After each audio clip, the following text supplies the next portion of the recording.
What's going on, everyone? Welcome to the Cornerstone Worship Podcast, episode 1. My name is Jithin, and today I am joined with my lovely, beautiful, amazing, cool,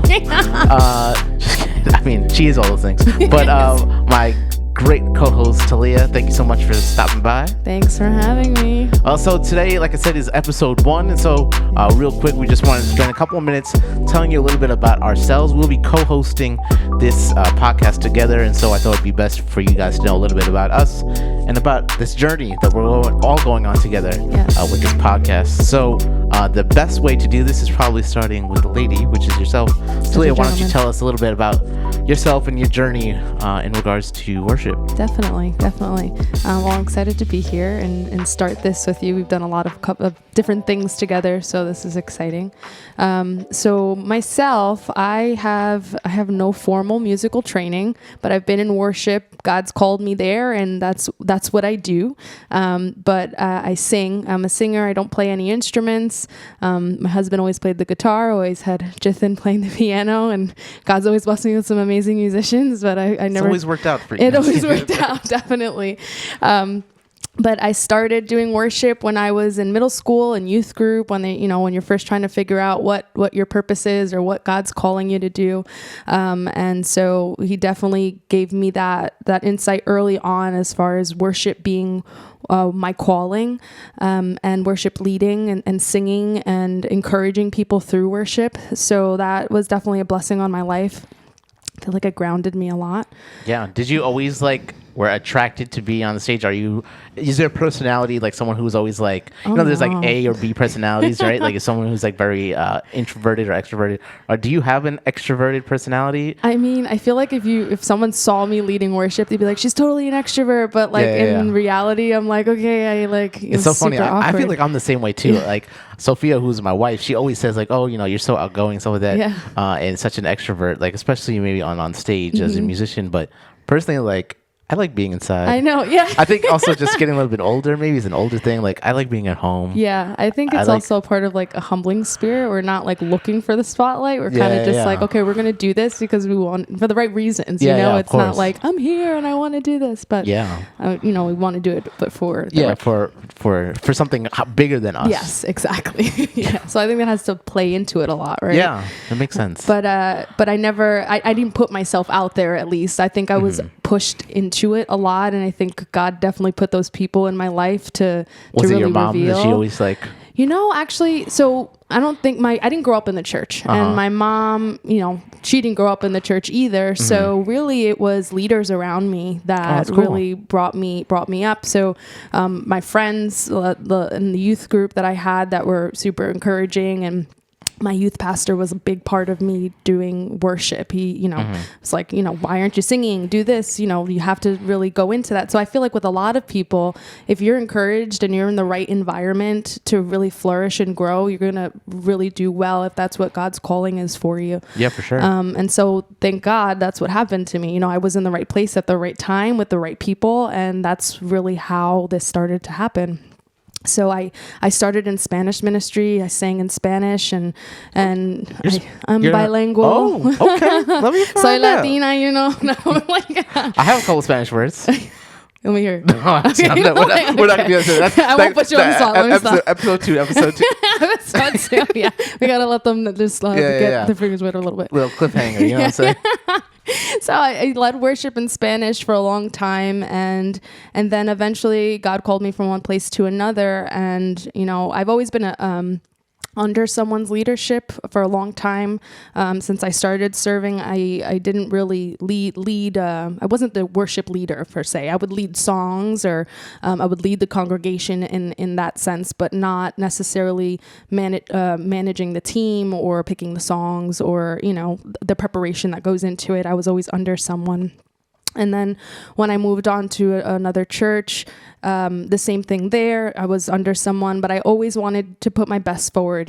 That's, it's really serving. You always want to give your best. Yeah, of course. Even when you're at your worst, but we'll get into that kind of stuff. But, and so when I went to the new church, I did the same thing. I did what I could to help the leader, and served under them. And then there was a time where I did actually have to become a leader. So I think all those years serving under someone, taught me a lot about how I wanted to do things, what kind of leader I wanted to be.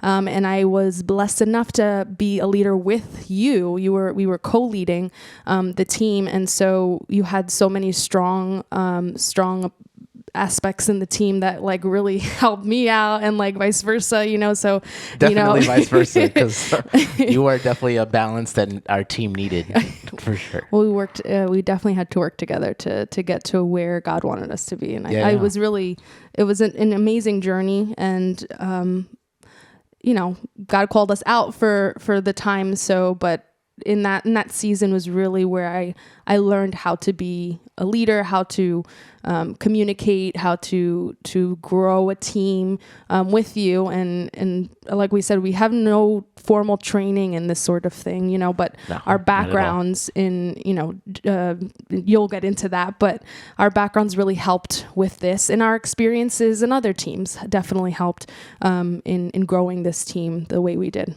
Yeah, for sure. So I also kind of grew up in church. Well, I didn't kind of. I grew up in church. Both my parents were saved, and from the moment that I showed any kind of interest in playing the piano, my parents threw me into lessons. Yeah, there's a lot of. We should finally find that like a home behind video? Like home videos of like BTS. Yeah, that'd actually be pretty funny. I had to ask my parents for that. But yeah, I started as a young kid playing the piano, like classically trained, but I hated it. I actually really hated playing the piano I didn't know that. for a very long time, up until kind of like when I was in my teenage years, and I had this just moment where I figured out I can play things by ear.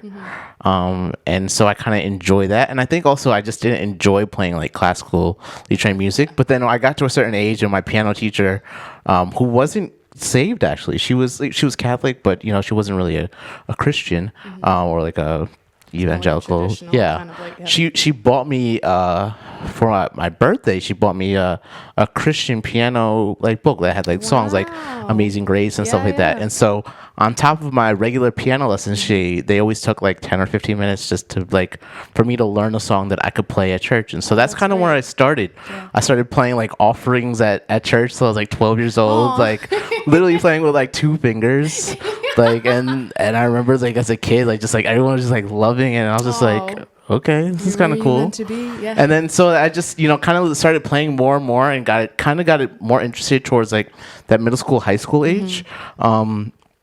And then I started having this ability to like hear things and understand like how music, like what note was what, like without even like looking at music. Wow. And then when my parents figured that out, they're like, you can do that? We're cutting off these lessons.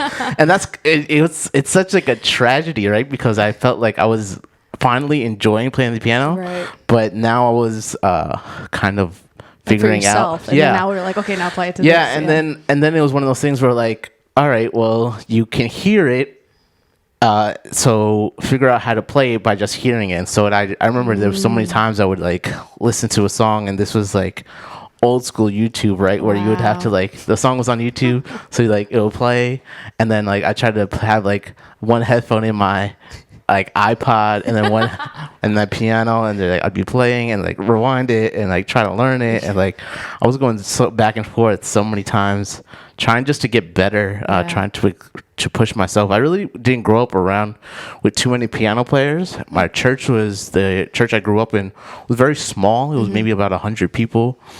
And even as a kid, I was the only piano player there. They were like, so you can play? Like, let's get you on the stage. And so I played the piano every Sunday from like 13 to like 20 something at that one church.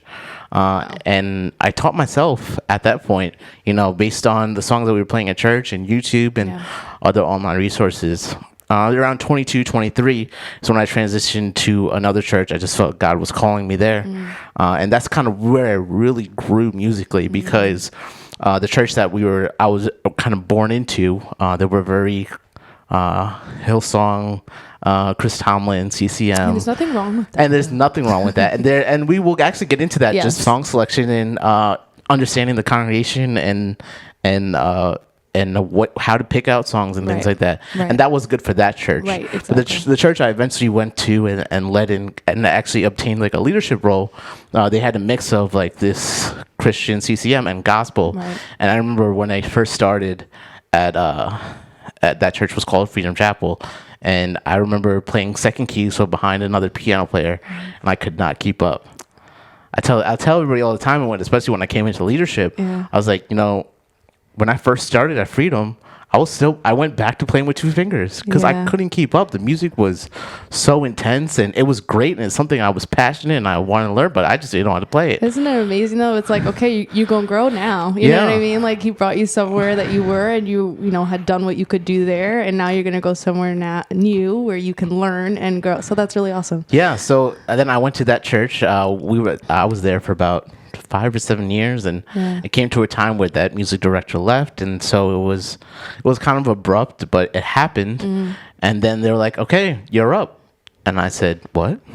Like What I do don't you know how to mean? do this stuff. Yeah.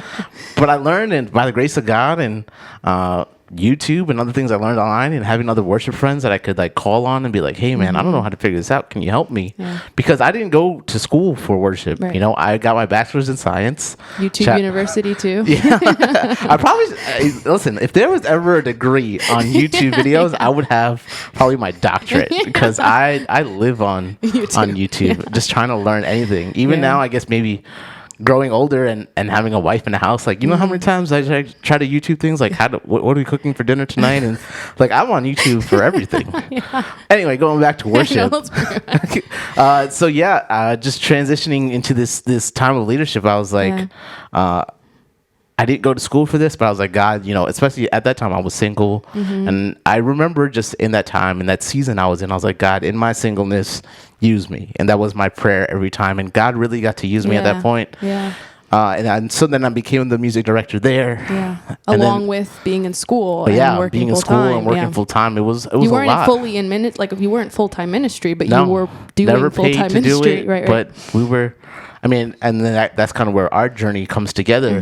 Is that we were, in church 4 or 5 days a week, Yeah. doing various ministries and other things going on, outreaches, which our church was huge in. Right. But it took a lot of time. But yeah, But- none of that was ever paid. But I believe, and I know for sure we were Yeah. blessed in other ways 100%. than Yeah.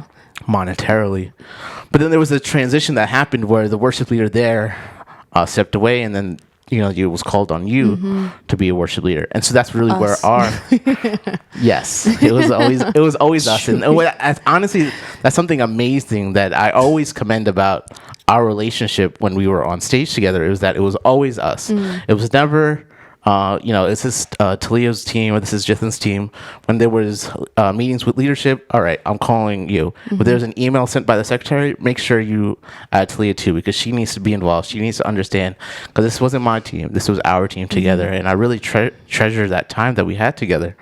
And so that's kind of where we were.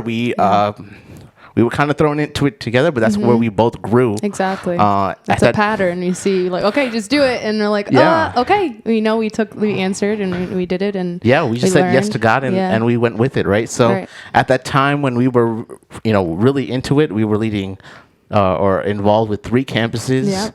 One of them being a bilingual service, another campus that was coming out of a rut, possibly being shut down, and they were looking for a way to regrow that church. And so we were really instrumental in that transition.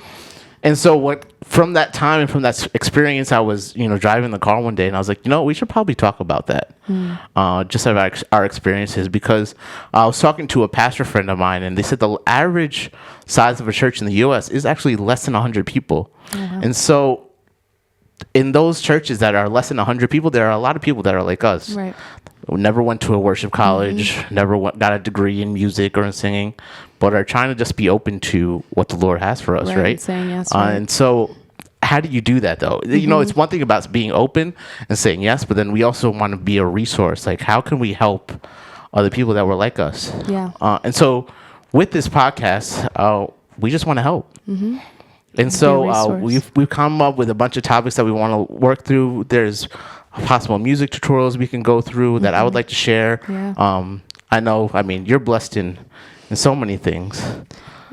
Singing, but I do balloons on the side now.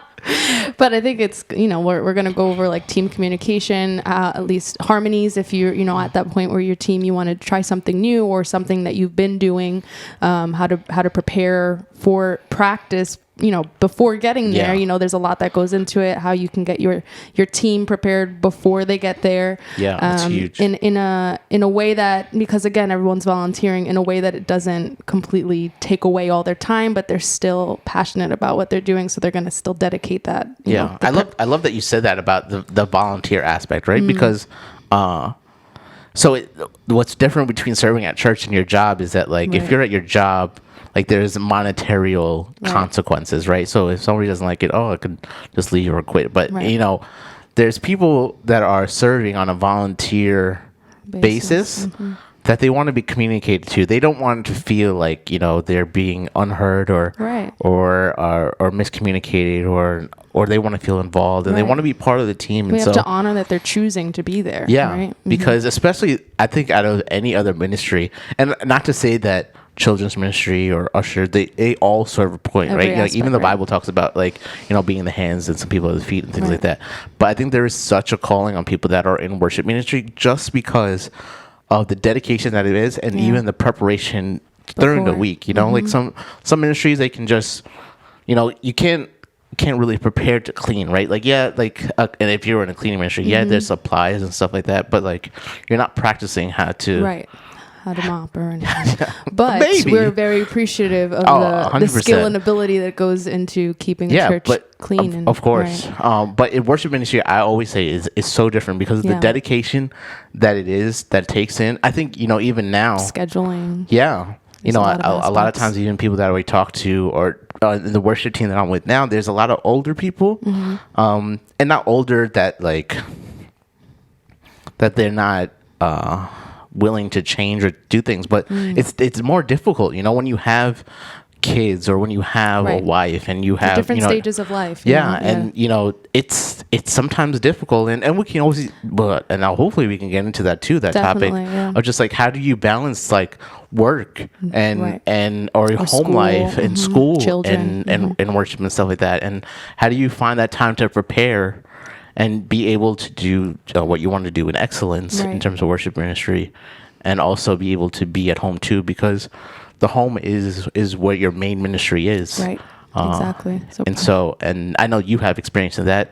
You were married during your time as being a worship leader. Had a baby. Had a baby. Yes. Yeah, we had our little boy. And actually during COVID, so we can even touch base on that, how we were able to do worship ministry from lockdown as well. There's so many different things that we learned that way too. We had so many. I think it really there was so many experiences that we learned about that, how to call on certain people, how to be resourceful, and encourage people that you're not around anymore, but still trying to connect to. Yeah, it doesn't. I think it doesn't even matter whether and who knows what's going on in this world now. Right now, whatever happens with COVID, but what if we ever go into a lockdown again, right? How do you still keep a team together and engaged and stuff like that? I think that's something that we can say that we did our best effort to during COVID and outside of COVID, trying to always be engaged with our team. So these are just some of the few topics that we're looking to encourage you guys with, things that we did that were good, and I know for sure there's definitely things once we go through the topics that we're like, man, you know what, looking back, we probably could have done this better. And if you can learn from our mistakes, that's so much better than trying to make the mistake yourself. Yeah. So if this is a podcast that you're definitely interested in, we ask you to subscribe and tune in. Hopefully we'll be able to post something weekly. And we'll take it from there. Here we go. See you guys next episode. Take care. Take care.